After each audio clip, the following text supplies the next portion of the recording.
Hello everyone and welcome to the third game we'll be showing from round 3 of the 2020 Candidates Tournament. Is the leader after round 1, Wang Hao against Anish Giri, who lost his game yesterday.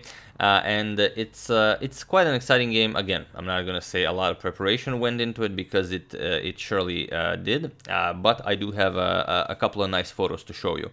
So first, here we have a nice photo of Giri and Wang Hao right before the game. Giri reaching for something or maybe going for the clock, and Wang Hao either laughing at something funny Giri said, or maybe suggesting maybe a high five instead of a handshake, or maybe just a wave.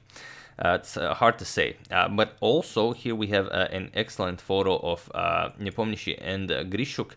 Instead of a handshake, they're going for the elbow bump, which is not only safe but also very creative, as you can see. Now, also here we have their head-to-head score, as you guys said you enjoyed that. So here are their scores so far. So Wang Hao beat Anish Giri 2-1 with 4 draws. So out of the 7 classical games they played, the score is in Wang Hao's favor. And if we include rapid and exhibition games, Wang Hao beat Anish Giri 6-5 with 6 draws. So Wang Hao better on both counts.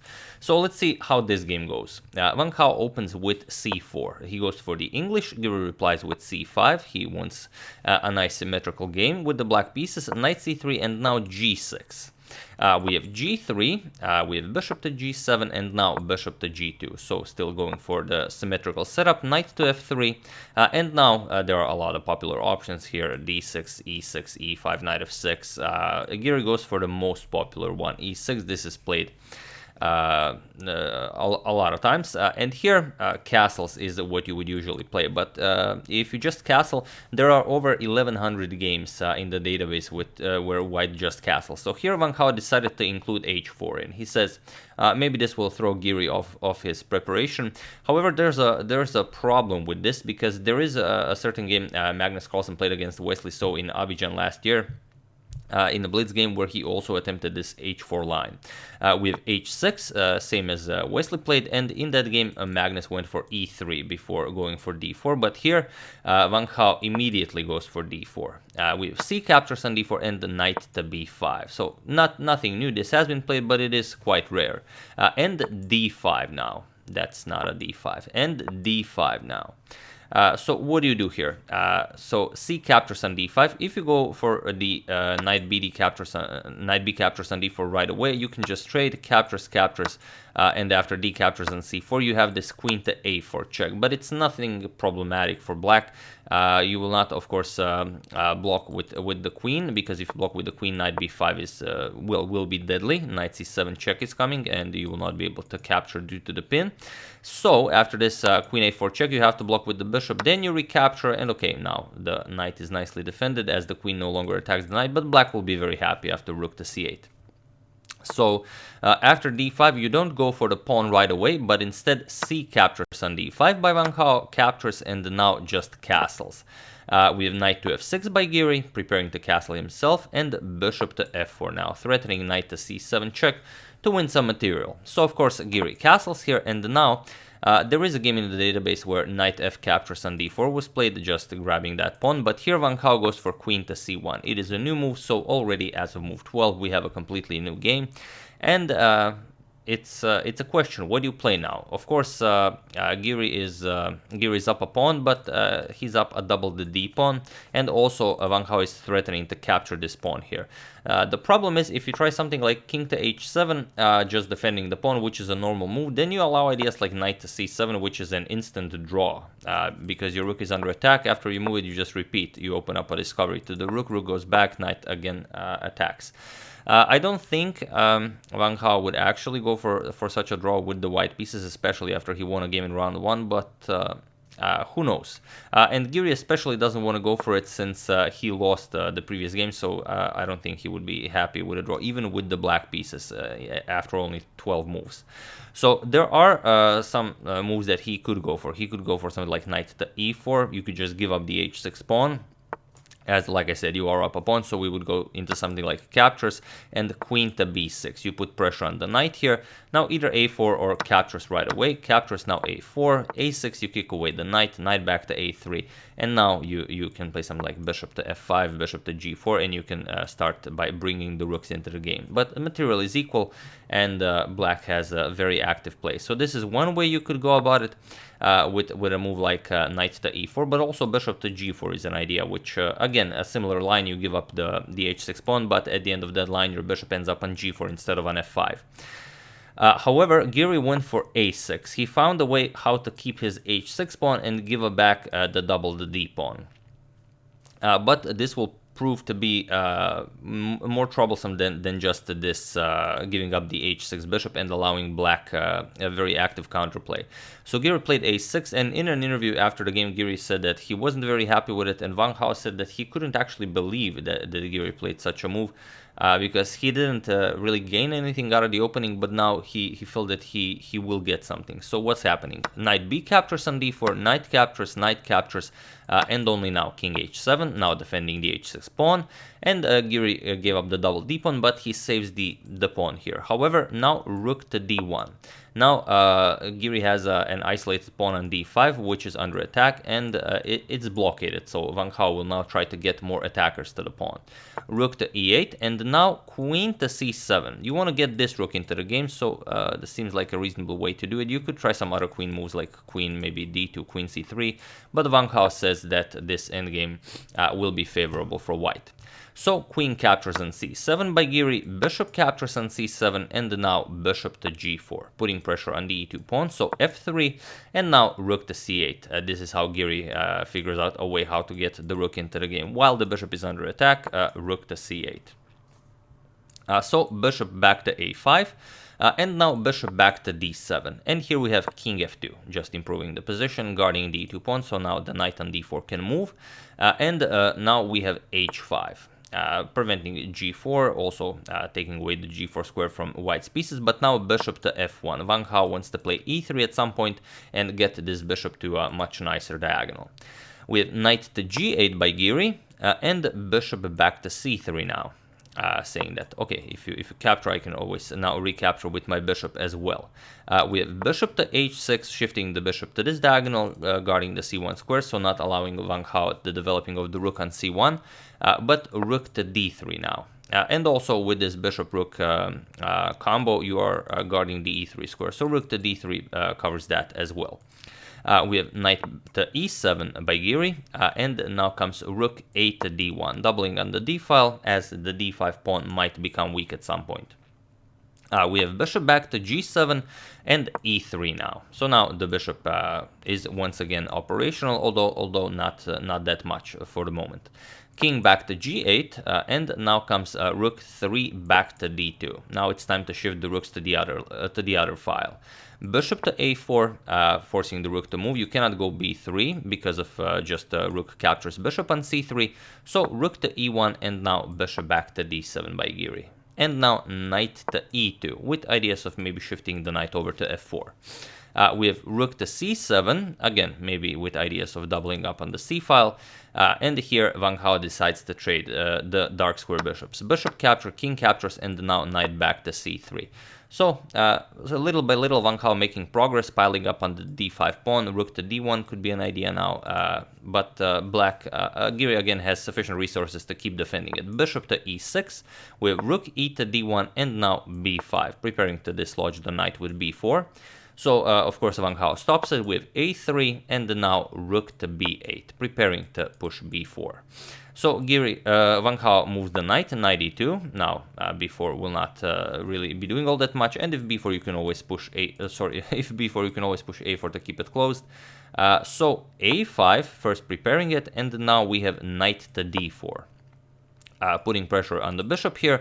So bishop back to d7, and now Wang Hao goes for b4. He says that I want to keep my pawn on a dark square. You have a dark square bishop, so you will not be able to attack it, and I want to keep this pawn here so it remains a constant target for my pieces. So a captures on b4, a captures, and now Giri uses the newly opened a file for his rook. Rook to a8. With ideas of rook to a4, he wants to try and go grab this pawn. And Wang Hao, before piling up on the b5 pawn, first he finds a nice way how to actually go after it. He goes rook to b2, prematurely defends the pawn as he knows Giri will attack it. So we have rook to a4 by Giri, maybe with ideas of, let's say, knight to c6, either trading of the knights, but it will be hard to execute since the knight and the bishop are attacking the b5 pawn. So first, before going into anything like that, you cannot capture the pawn right away. Even though you're attacking it twice, if you go bishop, for example, bishop captures, you're going to get bishop captures, knight captures, and now rook just to b7, and after the knight moves, you will win back your pawn. So it's not an issue. So after this rook to a4, we have rook d to b1, now with defending this pawn twice, and now it's black to move. And here Giri has to make a move. Now you will be able to capture because now the two rooks are already guarding it, so rook to b7 will not be anything after knight captures, for example, or bishop captures. So rook to b7 now, but now the problem is that you vacated the c file for Wang Hao's rooks. So rook to c1. And now you also have rook to c5 as an idea to add a third attacker to the pawn, while the b2 rook nicely defends the b4 pawn. And now Giri has to make a choice, whether he wants to keep the tension on the board or he wants to play something like knight to f5. And then after knight captures, you can still go rook to c5, but it's not going to be much. Yes, now you are defending this pawn, but now you're going to lose this pawn. So not something you can actually do, this knight to f5 idea. So rook b to a7, Giri says that there's no way to actually keep defending the pawn as rook to c5 is coming, so he tries to activate his pieces this way. Rook b a7, and now first we have knight captures on b5. Bishop captures on b5, not as great because, well, then just first you trade and then rook to b7 and we go into a similar line. So we have knight captures on b5, we have bishop captures on b5, and bishop captures on b5. And now rook to a3. For some reason, Giri doesn't like rook to a2. He wants to keep both rooks on the board. So rook to a3 puts pressure on the e3 pawn. Maybe knight to f5 will be an idea. And then now comes bishop back to e2. Of course, this makes sense. You've created a passed b pawn. You now have to free some space in front of it so you can start pushing it. And now rook to b7. Giri doesn't want to allow this pawn to start marching forward. He wants to stop it as quickly as possible. So b5 and rook to b6. You are not crossing the b6 square. And now rook to d1, which makes sense. You want to keep an eye on the pawn. Also, you don't want to allow this knight to somehow, let's say, knight here, go after this pawn. So as long as the knight is stuck guarding the pawn here, you don't really have to worry about losing the b5 pawn because the bishop defends it, and it's very unlikely that Giri will grab it with the rook. So Giri starts activating the king f6, and now rook d to d2. And here we have rook to b7 by Giri. Again, here you could go for knight to f5 to sort of try and create some chances here. For example, if rook captures here, knight captures here, and then rook to d7. It's gonna be an ugly position for black to play. Knight f5. You can go rook, for example, rook b to d2, and like I said, you don't have to worry about this pawn. The bishop covers it, and it's a very hard position for black to be in. But Giri decides that he doesn't gain anything by exchanging this pawn, so he just keeps the tension. Rook b7, and now comes bishop to d3. Also an idea is definitely g4. G4, for example, h captures, f captures, and now let's say king to e5 by Giri. You're gonna go rook to b4, cut the king off from the 4th rank. Still, you keep an eye on the b5 pawn, and black constantly has to worry about you creating another passed pawn on the king side. So this is one of the ways Wang Hao could have tried to tackle the position, but instead he goes for bishop to d3. He has a different plan. We have knight to c8 now, as the bishop now blocks the rook, so you cannot capture. Giri takes this opportunity to shift the knight somewhere else. Probably with the idea that if just bishop back, he's going to go back to e7 and try and go for some sort of a threefold repetition. But in case that doesn't happen, he just wants to see what Wang Hao will play. But now Wang Hao goes for e4. He wants to get rid of this pawn. So d captures, bishop captures, putting pressure on the rook here, rook back to b6, and now rook to d7. And here, again, it's very hard for Giri to play this if he's not careful. For example, let's say he tries something like knight to a7 to go after the pawn here, bishop to d5, and it's just a losing position for black. Once this pawn falls, it's going to be just terrible. So after rook to d7, we have rook to c3, very important, taking away the c file from Wang Hao, and now comes rook to b7. Now, if bishop here, you can always play knight to d6 to guard the f7 pawn, so that's not an issue. So after rook to c3, we have rook to b7, forcing a trade of rooks. We have rook captures, bishop captures, attacking the knight, and now knight to b6. And now the question is, how do you dislodge the knight from b6 to continue pushing your passed pawn, as the knight is on a dark square and you have a light square bishop? So Wang Hao retreats, bishop to e4, and now comes king to e5. And here's the sort of the moment where you really have to be careful about what you do. Because in the game, Wang Hao played rook to d2. But there is I'm not going to ask you to pause the video and try to find a winning idea or anything like that, because it's just an incredibly difficult idea. But I will ask you to pause the video and I'm just interested in your opinion, how you would treat the position. What would you play? So, you know, do tackle it for a minute or two. So for those of you who just decided to tackle it, congratulations on being an excellent subscriber. And for those of you who just want to enjoy the show, bishop to b1 seems to offer a lot of poison, for black, because now black has to play something. You cannot move the knight because the pawn moves. You could move the rook, which you probably will, and well, you don't want to touch your pawns. You're just going to ruin your position, and you don't really have a lot of good squares for your king.